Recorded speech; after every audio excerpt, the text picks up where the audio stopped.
Hi everybody, this is virtual Mrs. Lehman. I am not able to be in class today. I am in the building, but obviously thank you for being great for the substitute. I expect a lovely note when I stop back in. Hopefully everyone's doing well. Today we're going to continue our lesson with the median. I know some classes were able to get a little further than other classes with this, so if we've already gone over this, that's fine. Just make sure your notes are up to date, okay? So the first thing that we need to talk about is that there are different measures of center, okay? Mean, median, and mode. We already talked about mean being the average, and we talked about mode being the data value that occurs the most often, the one with the highest frequency. And so that really leaves us to study the median, which is the middle value. All right, what that does is it splits our data set into halves, okay? We have the quote-unquote lower half of the data, so our lower numbers make up 50% of the data, and our higher numbers make up the upper half of the data. Okay, so how do we summarize a data distribution? And we do that with the measures of center that we just talked about. And what provides us with a good description of the data? Same, it says the following exercises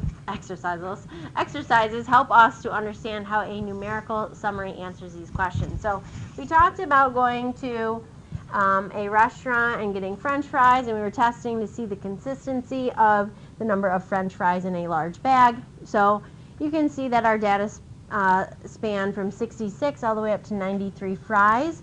Right? They told us in this lesson that 82 fries was our middle value. So we had 20 total pieces of data that we collected, 20 bags of fries, and 10, this 10 that I'm circling right now, is the upper 50%. And then the lower 50% would be right here. That is the 10 that were on the lower end of things.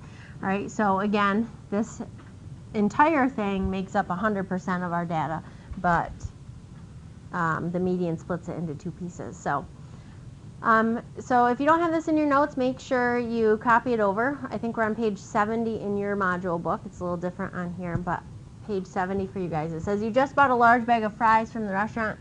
Do you think you have 82 French fries? Why or why not? Well, 82 French fries did not occur, but it does seem reasonable because, again, 82 seems within the realm of possible. It's just it happened not to occur, but we wouldn't have been shocked or anything if we would have received 82 fries in our bag, right? The next question says how many bags are in the sample. So that's just a matter of counting how many dots. Each dot represents one bag of fries, right? So we had 20 bags. So make sure you have that for question number 2 as well. All right, so let's go on to the next one. It says, which of the following statements would seem to be true given the data? Explain your reasoning. So we're probably going to just talk about the reasoning instead of explaining it in writing here. So the first question says half of the bags had more than 82 fries in them. So we know that there were 10 bags out of 20 that had more than 82. So that comes out to 50%. So 1/2 is the same as 50%, and yes, we would say that's definitely true. Half of the bags had fewer than 82 fries. That's also true because we had 10 that were below 82 fries, and that was out of a total of 20. All right. The next part says more than half of the bags had more than 82 fries. No, we just established that that was, 50% were above, 50% were below. So the next two are false. And then the last question says, if you got a random bag of fries, you could get as many as 93 fries. So yeah, if you look at our dot plot 93, it's not plotted very well there, but right there, that is something that could have happened, okay? So let's move on to the next page.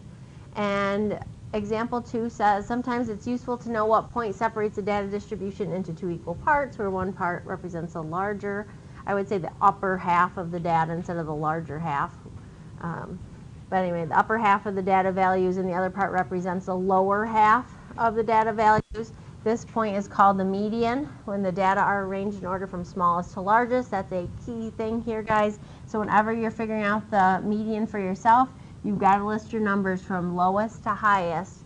And then you count into the middle, and the same number of values will be above the median as are below the median. So we're going to skip exercise 4 and go right to exercise 5, which is about our data set. It says, use the info from the dot plot. In example 1, the median number of fries was 82. All right, so they already told us the median. What percent of the bags have more fries than the median?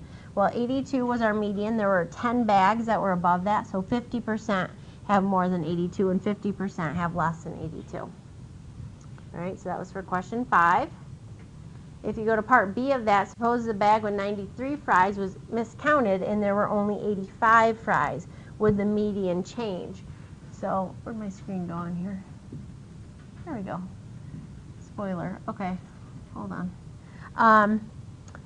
So 93 was miscounted, so let's look at that. 93, I'll show this magical X. Whoops, try to drag that. Okay, this X was at 93. All right, let's say that got moved to, what they say, 85. So we'd have another dot there. Now you'll still see that 10 are above 82, right? So therefore, it does not affect our median because we didn't cross that 82 line, all right? So down here it says, suppose it was miscounted, would the median change? No, because half of our data, 10 out of 20, is still above 82, all right? Suppose a bag with 93 fries only had 80 fries, would the median change? All right, so let's take a look at that situation. So let's say instead of this, let me erase that. This X went from here, right? So, you know, in this case we have, again, 10 out of 20 above the median. If we all of a sudden switch this to 80, right, we have now made it so that we have 11 out of 20 over here, and we would only have 9 out of 20 over here, and 9 out of 20 equals 45%, and 11 out of 20 equals 55%. So this line no longer represents the median 50% mark, okay, because we've just tipped the scale to the lower end a little bit. So, okay, let me scroll down so you guys can write this down. So back on that page, would the median change? Yes, because 55% of the data would be below 82 now, right? Instead of it being 50-50, we've now tilted that more to one side.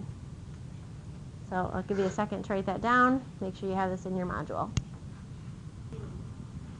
Okay, so now we've established that, you know, pretty much the point of, we haven't established this, but the point of this whole thing is really to say that the median cuts the data set into two pieces, right? So 50% is below and 50% is above that value. Now, what is the benefit of that? So if you have any extreme values, you have numbers that, you know, you might have a low value, that would bring down the mean. Or if you had a really high value, that would pull the average up. The median has a nice benefit that it is more stable and not affected by high or low values as much as the mean is. Okay, so that is one of the key things. Now, we are on the next page, I believe, where we talk about this thing. Okay. Okay, so it says the owner of the chain decided to check the number of French fries at another restaurant in the chain. Here's the data for restaurant B. And they give us a big list of numbers. Now you'll notice those numbers are not in order. So your first step is to put them in order from least to greatest. So please write down these numbers as I read them to you. 60, 70, 74, 75, 76, 76, 78, 78, 79, 82, 82, 82, 82. Check to make sure that you have 4 of those. 83, 83, 83, 83, 83. Check to make sure you have 5 of those. And then 85. So I'm going to read through that again. 60, 70, 74, 75, 76, 76, 78, 78, 79, 82, 82, 82, 82, 83, 83, 83, 83, 83, 85. All right, so double check, count them all up, make sure you have 19 because that's how many are in this list I'm about to underline. That has 19, so check your list up here. Make sure you have 19 values as well. Now, there is a technical way to find the median when you have a data set. What you do is you find out, in this case, how many bags you have, 19 here, right? So what you do is you take that value, add 1, and then divide by 2. So that doesn't mean that our median value is 10. What that means is that our median value is in our 10th spot over. So if you start here, we've got 1, 2, 3, 4, 5, 6. I miscounted. 1, 2, 3, 4, 5, 6, 7, 8, 9, 10, and 82 is the middle value that I circled. So the first 82 you come to. All right. So again, how did I get that? Well, there were 19 values. In this case, add 1 to whatever number it is. So 19 plus 1 is 20. And then you take that and divide it by 2. So 20 divided by 2 tells us that our median is in our 10th spot. So quick side note, what happens if we have a data set that's even, right? Let's say there were 20 values. So you'd have to find the halfway point because you're not going to actually land on a number there. Now, the non-technical way of finding the median when you have a relatively small data set is you just start on the outside numbers and you work your way until, you point at a number one at a time until you get to the middle, all right? Anyway, Sally is not paying attention to math class, and she claims that the median is 75, and she sees that 75 is the middle number, okay? But she missed a key thing. All right, what did she miss? Well, she just counted in. She goes, oh, look, here's 75. It's right in the middle, right? She didn't put the numbers in order first. Duh, Sally. All right, let's go down here. Jake, he said the median was 83. What do you say to Jake? Jake, you're wrong because our median's 82. And then we're going to skip Betsy because I'm sick of dealing with these people who weren't listening. And we're going to go to E. Chris, he thought the median was 82. Finally, someone we agree with. We agree with him, yes, because the median is 82. Nice job, Chris. Way to go. All right, and the last thing that we need to do is calculate the mean and compare it to the median. So we ultimately, when we're using these measures of center, we want to figure out which is the best one that matches up with our data set, which is the best representative of our data that we collected. So in this case, we could use the median or the mean. So if we add up all of the numbers of fries for this past data set, 19 values in it, we're going to get a total of 1,494 fries that we ate, but that was amongst 19 of us. All right, so that means on average we had 78.6 fries apiece. Okay, that's the average, but the median was 82. So we want to compare the two. Now in this case, the median and the mean, I think, are pretty close together. That's really not a huge significant difference in the number of fries. In some data sets, there's a huge difference between the mean and the median. So we've got to look at that and see, is one a better indicator of what is typical? In this case, they're both pretty good indicators. I would say that 78 seems reasonable, 82 seems pretty reasonable. It's all good. So in your notebook, write down the mean is lower than the median, and that's because of the low number of fries, it lowered the mean. So up here, if we look back, we had, this 82 is a lot closer to the 85, right? But we had the 60 down here, we had the 70, kind of pulling that average down a lot. That's why we ended up with a mean that was lower than the median, okay? So the mean is lower than the median, again, because the low number of fries lowered the mean. Okay, well, anyway, I will see you guys later. You'll probably see me in the hallway. Be sure to be good for the substitute. If there's extra time, which there should be, you have about,